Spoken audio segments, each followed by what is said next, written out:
Yo tenía clarísimo que iba a estudiar filología. O sea, y básicamente pasó en la adolescencia. Y luego tuve el clásico momento que supongo que lo tenemos todos o casi todos, de en el instituto tener un profesor que te vuela la cabeza.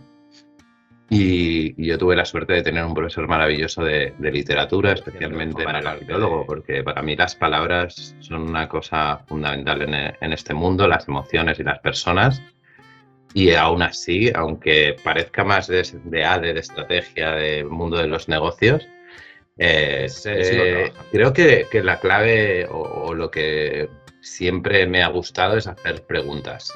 Y hacer preguntas incómodas y generar emociones. Por ejemplo, de creatividad. Les hago un ejercicio que es que se tienen que enamorar todos los días y lo tienen que recoger en un diario esto, porque si no, muchas veces nos enamoramos y pasa así, ¡pum! Y no te das ni cuenta, ¿no?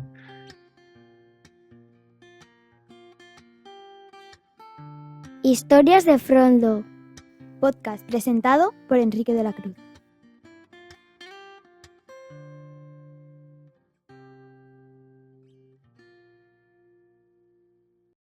En este episodio de Frontlock me acompaña Juan Varela, un filólogo apasionado por cómo las palabras y las emociones modelan nuestras experiencias y decisiones.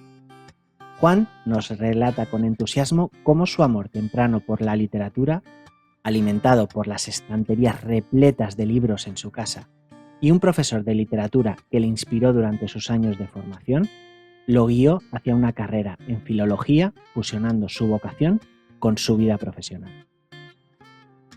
A través de las historias que comparte, Juan ilustra vívidamente cómo ha llevado su profundo aprecio por el lenguaje a diversos talleres de innovación, donde desafía a los participantes a reconectar con sus emociones y curiosidades. Desde enseñar a enamorarse diariamente hasta explorar la conexión entre emociones y creatividad, Juan nos muestra que detrás de cada decisión empresarial, proyecto innovador o encuentro cotidiano, hay una historia humana esperando ser contada. Su perspectiva me invita a reflexionar sobre mis propias historias y lo que verdaderamente motiva. Ven conmigo a escuchar cómo Juan Varela mete jaleo en sus historias de Frontlock.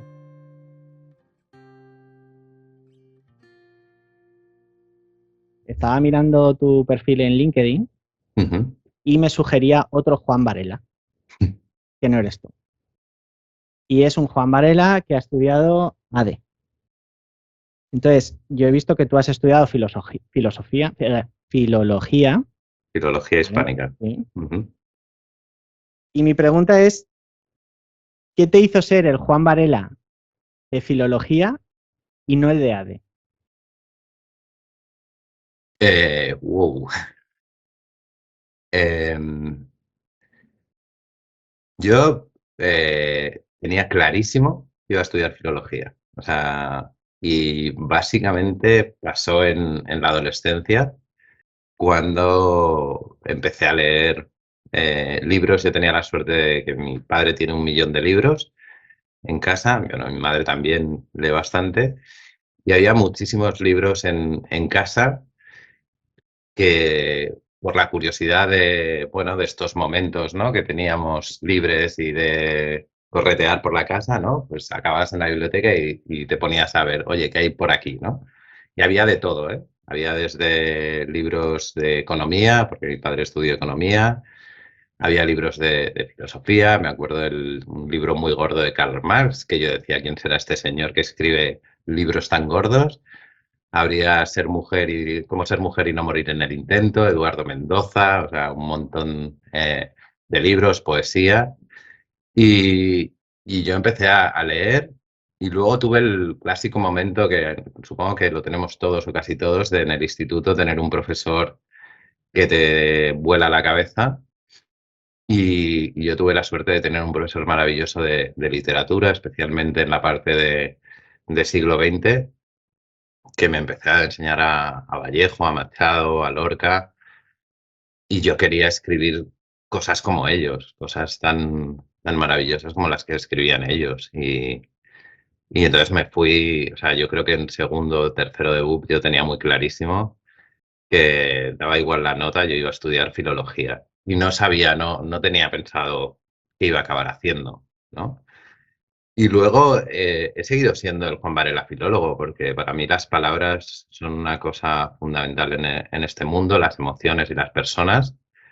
Y aún así, aunque parezca más de ADE, de estrategia, del mundo de los negocios, yo sigo trabajando con las herramientas de la palabra y de estas cosas, con lo cual sí que es verdad que parece un perfil más de ADE o la gente dice, "¿Y cómo has acabado, no? Haciendo estrategia con empresas, habiendo estudiado filología?".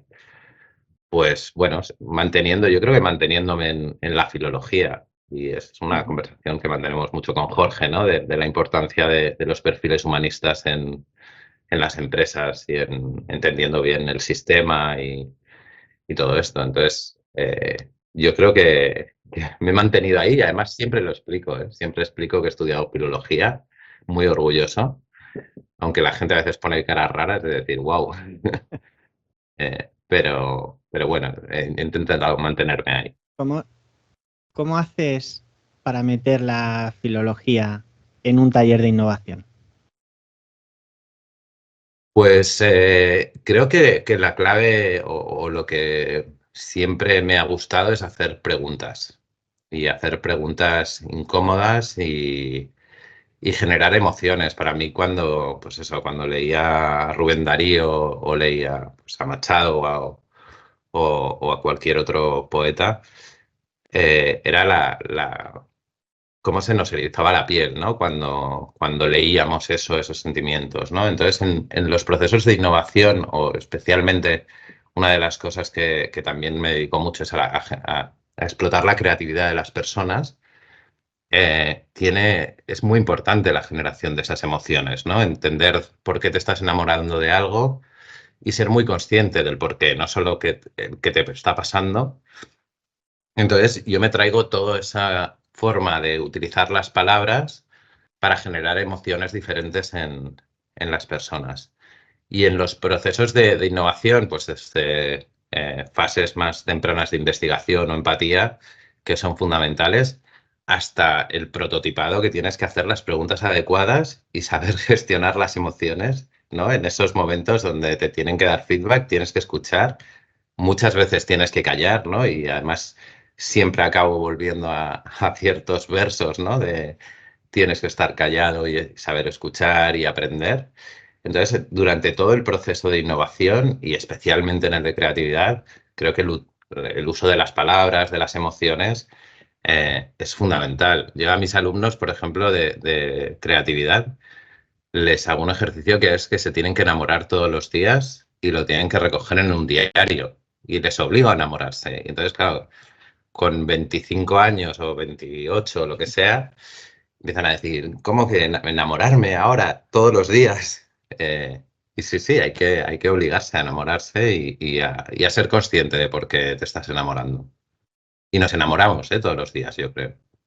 ¿Me das un ejemplo anónimo de en qué acaba ese enamoramiento diario de alguno de tus alumnos?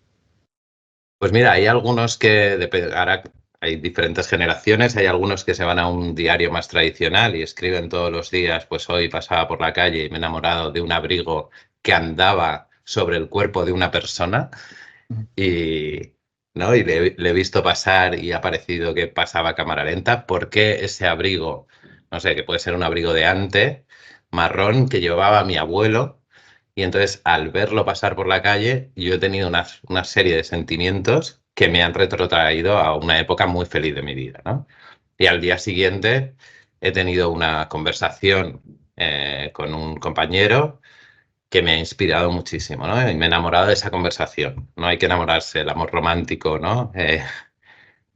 Solo de las personas, sino nos podemos enamorar de ciertos momentos, ciertos lugares, ciertas conexiones, Mm. cualquier cosa. Yo lo que les pido es que sean conscientes de por qué y de que estén alerta de esto, porque si no, muchas veces nos enamoramos y pasa así, ¡puf! Y no te das ni cuenta, ¿no? Entonces, hacemos estos ejercicios para después poder desarrollar procesos creativos mucho más enriquecedores. Eh, Cuando he visto que habías estudiado filología, he ido a la RAE Ajá. y he dicho, a ver, ¿qué dice la RAE de lo que es la filología? Y dice, estudia las culturas tal como se manifiestan en su lengua y en su literatura, principalmente a través de los textos escritos. Y mi Exacto. pregunta hacia ti es, ¿qué características tendría un texto que hable de ti como persona y de tus valores y de tu cultura? Eh, pues un texto que hable de mí, supongo que hablaría de meterse en jaleos, que creo que es como define mi carrera profesional. Al final yo he ido creciendo profesionalmente porque siempre me ha gustado meterme en jaleos y he tenido la suerte de encontrarme a gente que tenía botas de lluvia puesta y ha dicho vamos a los charcos a jugar. Y así he ido creciendo y aprendiendo. Yo, pues eso, el mundo de la filología y el mundo de la innovación, eh, pues la gente puede pensar que están muy alejados, ¿no? Y cuando mis amigos aún todavía me preguntan, pero ¿realmente qué haces, no? Y hay una palabra muy importante en esa definición de filología que es la palabra cultura, ¿no? Y el reflejo de, de esa cultura o esa manera de hacer las cosas o de entender el mundo dentro de las organizaciones. Entonces,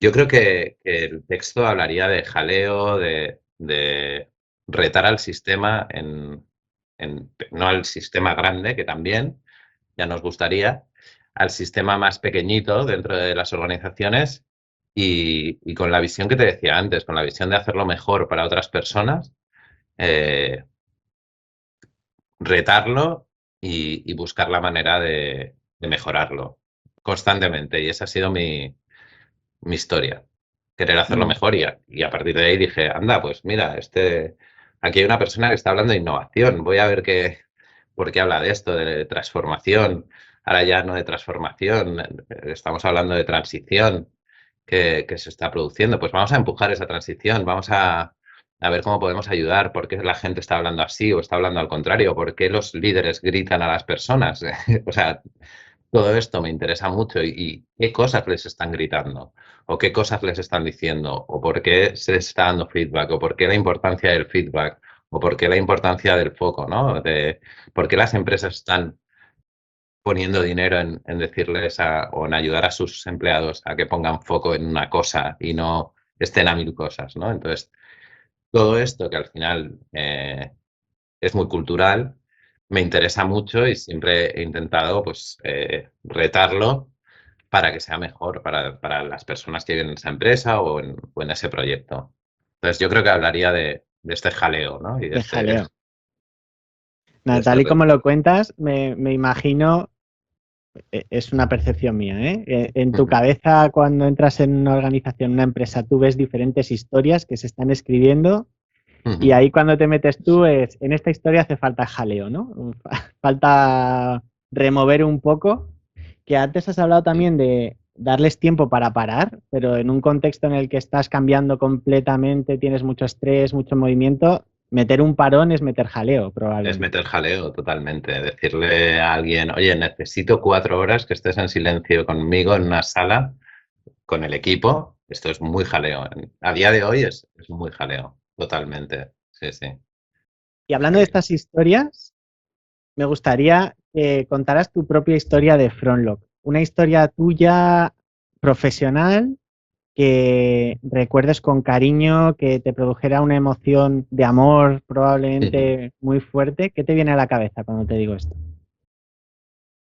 Pues voy a contar una porque está muy reciente, no sé si es la que más impacto ha tenido, pero ahora mismo estoy haciendo un proyecto para una empresa, que no diré nombres, en la que yo estuve trabajando hace 22 años como empleado junior, muy junior, porque hace 22 años, aunque no lo parezca, yo era bastante joven.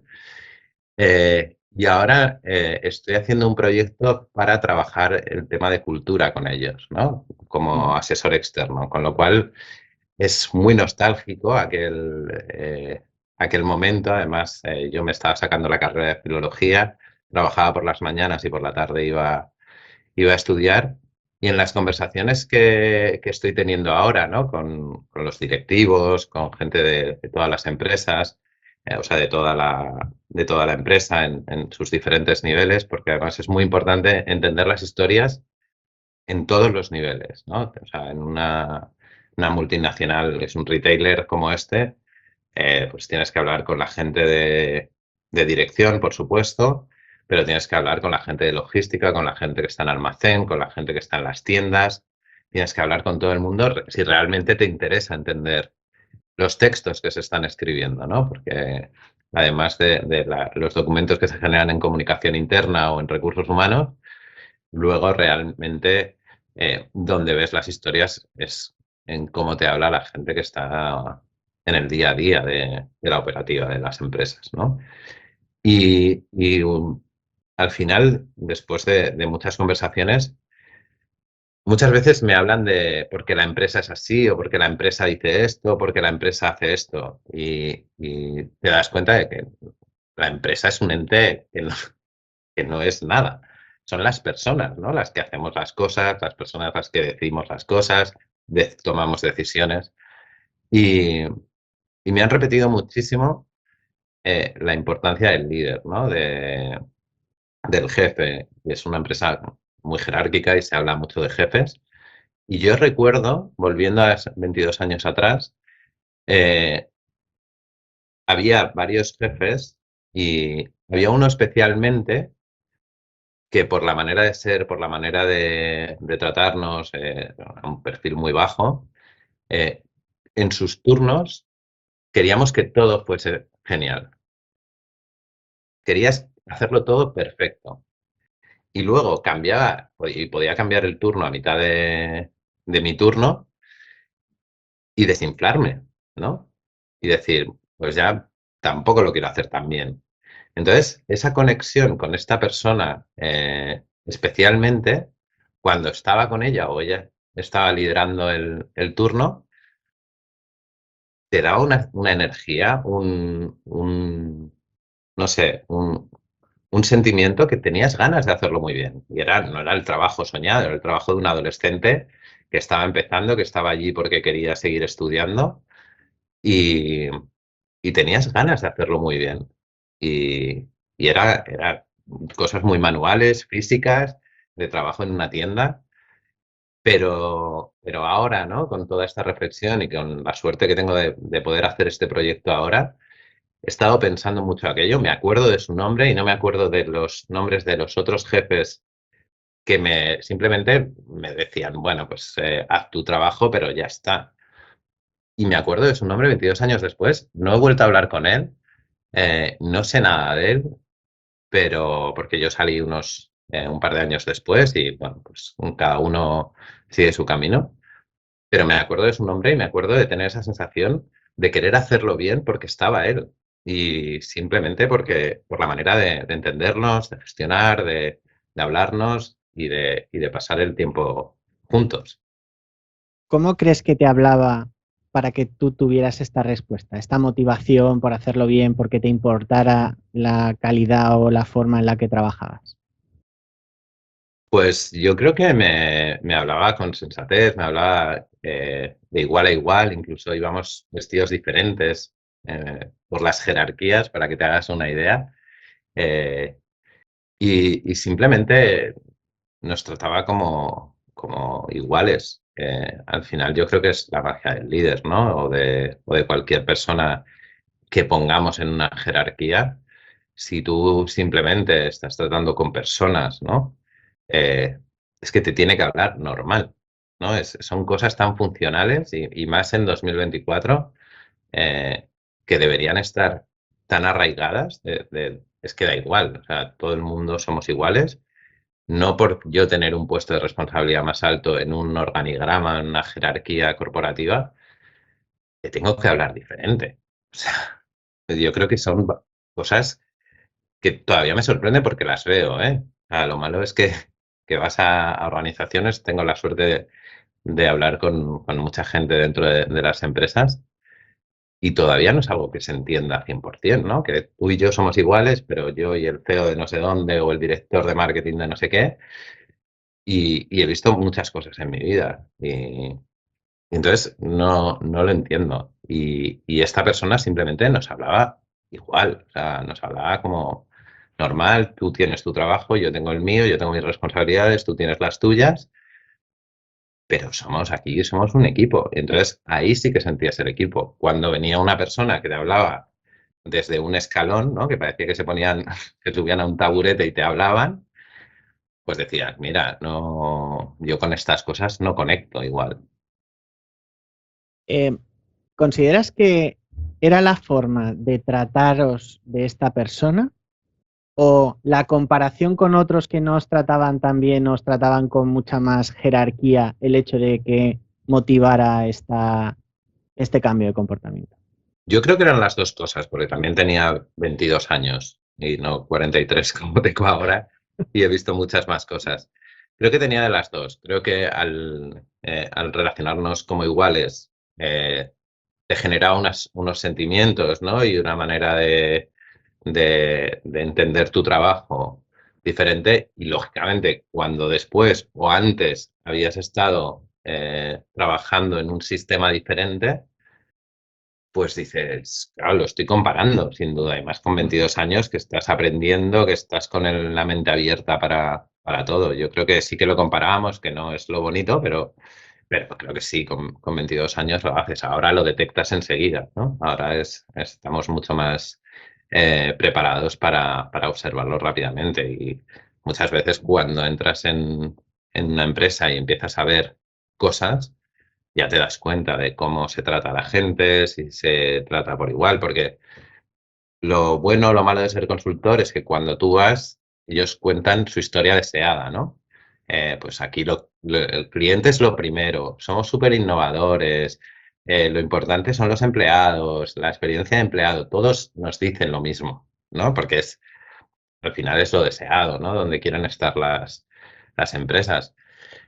Cuando empiezas a pinchar, y por eso te decía la importancia de las preguntas, ¿no?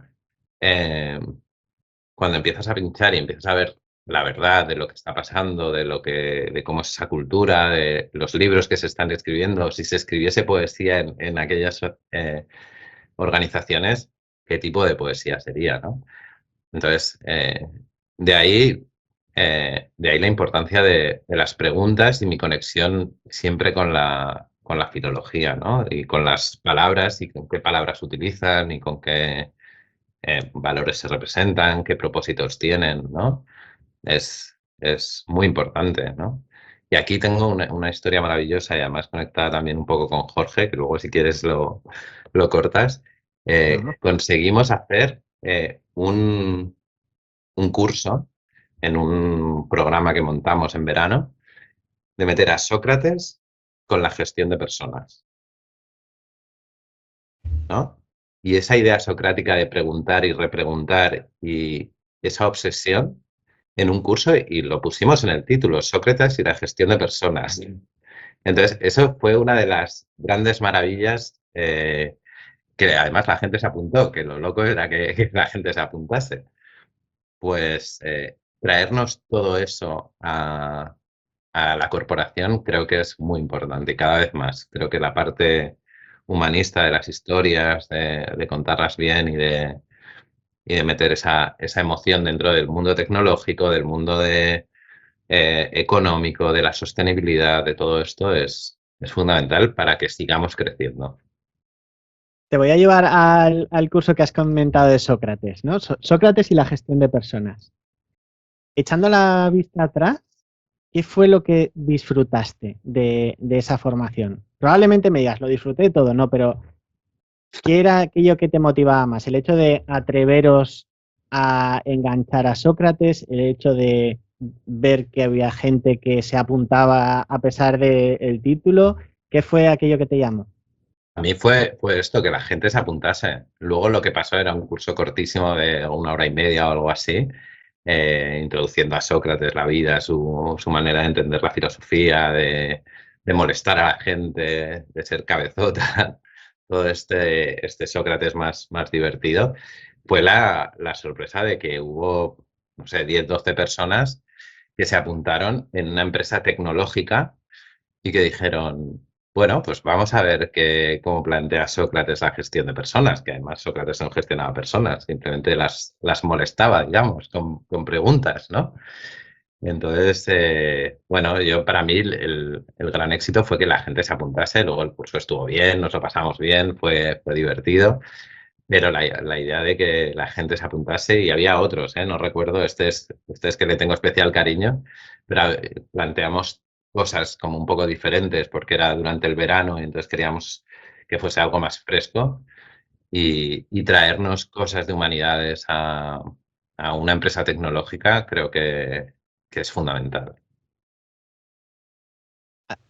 No me creo que no hayas hecho en algún otro taller el traer la parte de humanidades a un taller, seguro Hoy que lo todo has el rato, hecho. todo el rato. ¿Qué es lo que hizo de este un taller especial, que recuerdas con especial cariño?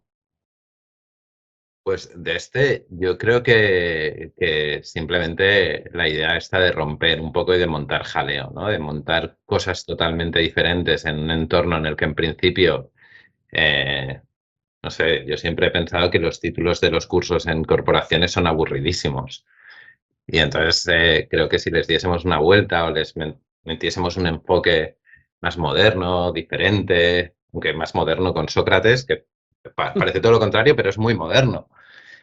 Eh, y entonces que nos permitiesen hacer montar este jaleo durante el verano y proponer cosas diferentes, porque hablábamos de gestión de personas y cursos de gestión de personas había, hay, los habrá, con sus nombres aburridos, pero meter la variable diferencial, pues creo que lo hizo especial y luego que la gente se apuntase, ¿no?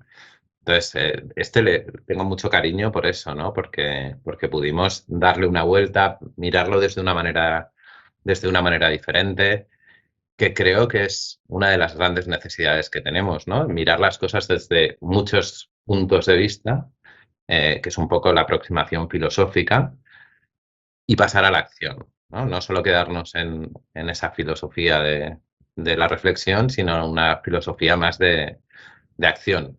Pero para poder activar cosas diferentes que no nos estén esperando ya, hay que hacer ese análisis desde muchos puntos de vista diferentes, cuestionarnos cada palabra, acordar el significado de cada palabra. Podemos cambiar el significado de las palabras. Yo soy filólogo, está ahí el diccionario de la RAE, pero creo que tenemos la obligación también, ¿no? Por ejemplo, hace poco con todo el tema de sostenibilidad, entender lo que significa la palabra naturaleza desde diferentes puntos de vista, de cómo se entiende hoy, de cómo lo entienden las diferentes personas y los puntos de vista, creo que es fundamental si queremos enfrentarnos a un reto como el que tenemos, ¿no? De la crisis climática. Casi nada, casi nada. Y Para ahora, mí, bueno, yo entiendo que tú lo tendrás muy claro, ¿no? Pero yo te estoy imaginando cuando eras más pequeño, más joven, con todos esos libros, leyendo diferentes tipos de libros, luego en el instituto con el profesor de literatura, que hayas dicho una cosa que me ha gustado mucho de, estuve estudiando gracias a este profesor con más pasión, pero yo lo que quería era escribir, ¿no? Y me da la sensación de que ves a las personas que pasamos por tus talleres o por tus formaciones o las transformaciones como que estamos escribiendo el libro sin darnos mucha cuenta de qué palabras utilizamos y ahí nos haces darnos cuenta de que hay que escribir otro capítulo con jaleo para sí. ver si cambiamos la forma de escribir. Hacemos el libro más corto, más largo, le cambiamos la forma, el lomo o qué hacemos. Sí, muchas veces paro las sesiones para entender palabras, ¿no? Que dicen pues o los clientes, o sea, los participantes de los talleres, pero digo, a ver, un momento, un momento, un momento. Esta palabra la entendemos todos igual, ¿no? Porque al final, especialmente cuando se están definiendo los retos, siempre les digo, el cerebro humano es maravilloso y tú dices una palabra, ¿no? Por ejemplo, la palabra transformación, que se utiliza mucho, la palabra innovación. Nosotros montamos la empresa porque creemos que la palabra innovación se ha pervertido muchísimo y tiene muchísimos significados y queremos decir, vamos a volver a poner la innovación con el significado que nosotros consideramos que tiene que tener, pero la palabra transformación también, ¿no? Las empresas hablan mucho de transformación pero la transformación es dejar de ser una cosa para convertirte en otra diferente, ¿no? eh, no estarás en un proceso de transición, que si quieres hacer una transformación, muy a favor, pero ten claro qué significa esta palabra. Vas a tener que dejar de ser lo que eres si quieres hacer una transformación. Entonces, para mí es muy importante las palabras y sí, paro sesiones para que me expliquen de verdad, o entrevistas, ¿no? Que, por ejemplo, tenía ayer, ¿no? Para un momento, esta palabra que vais a utilizar para explicar vuestra manera de ser y vuestra manera de hacer las cosas, tú la entiendes de una manera porque llevas 25 años aquí y tu libro que has estado escribiendo sobre la cultura de esta empresa es este. Pero si se lo tengo que explicar a una persona que acaba de entrar en la organización y quieres que esa persona crezca, como estás diciendo y tal, ¿significa lo mismo hace 25 años, ahora en tu mente, en la suya? Con lo cual, trabajo mucho en este sentido en las palabras dentro de mi trabajo. Y Y al en, pala- final somos las personas los que hacemos y decimos e interpretamos esas palabras. y en palabras que están muy pervertidas, ¿consideras que es mejor pararse y compartir qué es para ti esta palabra o intentar encontrar una nueva palabra si está demasiado pervertida la anterior? Yo creo que lo importante es la definición y compartir la definición entre todos. Al final las palabras tienen esta cosa maravillosa que, ¿no? Como cuando se habla de la zona de confort, las palabras tienen una zona de confort que yo creo que es la definición de la RAE y después se estira el significado, ¿no? Muchísimo para los lados. No me importa tanto la palabra como la definición y el consenso de la definición de esa palabra, ¿no? Entonces, me parece bien que si en una empresa quieren interpretar la innovación simplemente como un sistema que cuestiona el día a día, ya me parece bien, ¿vale?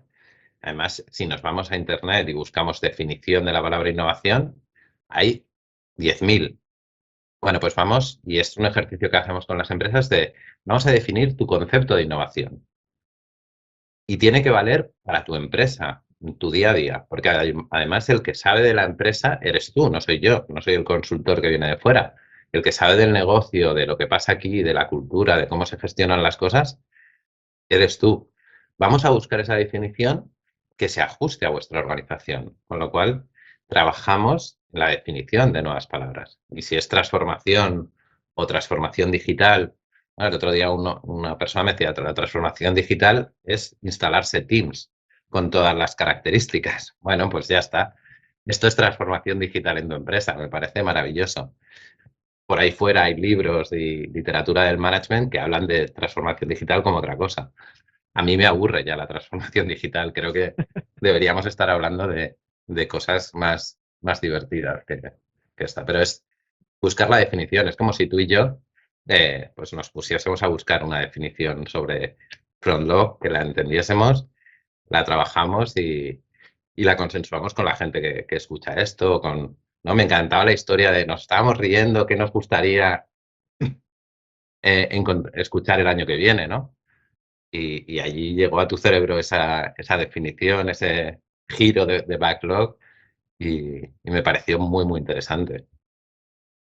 Hay una cosa que del primer capítulo que has visto tú no sale, pero que no conocerás de este podcast, y es que algo que he heredado de otros podcasts, pero que me gusta mucho, es que la persona que he entrevistado antes que tú te ha dejado una pregunta sin saber quién eras. Ah, qué bien. Y esta no la controlo yo te la comparto tal cual. Y te pregunta, ¿qué experiencia profesional disfrutaste muchísimo, pero que te daría palo contar en un podcast? A ver, que me daría palo contar en un podcast. Pues yo creo que volviendo muy, muy, muy a los orígenes, muy, muy, muy, eh, yo trabajé en McDonald's, eh, que es donde aprendí a trabajar en equipo de verdad, lo que significa trabajo en equipo y tal. Y yo me lo pasaba muy bien. También es esta parte de ser joven, estar en los primeros trabajos. A mí me dio la primera oportunidad de meterme en el mundo laboral real. Y, y yo creo que fue una experiencia interesante. De hecho, tuve dos épocas. Me fui y después volví a trabajar. Y, y disfrutaba mucho con mis compañeros. Era en las dos cosas, ¿eh? En estar allí con una presión altísima, porque el trabajo es muy exigente, pero disfrutar mucho de cuando todo funcionaba en cadena. Eras una parte importante de esa cadena, te daban la responsabilidad y además de tener la presión, ver cómo se acababa todo el proceso, disfrutaba mucho. Y no sé si esto me da un poco de palo, pero yo es que estoy muy orgulloso de todo lo que he hecho. No, no me pasa nada. He trabajado en McDonald's haciendo hamburguesas, en tiendas, reponiendo, luego en multinacionales, en editoriales, ¿no? Después de la carrera.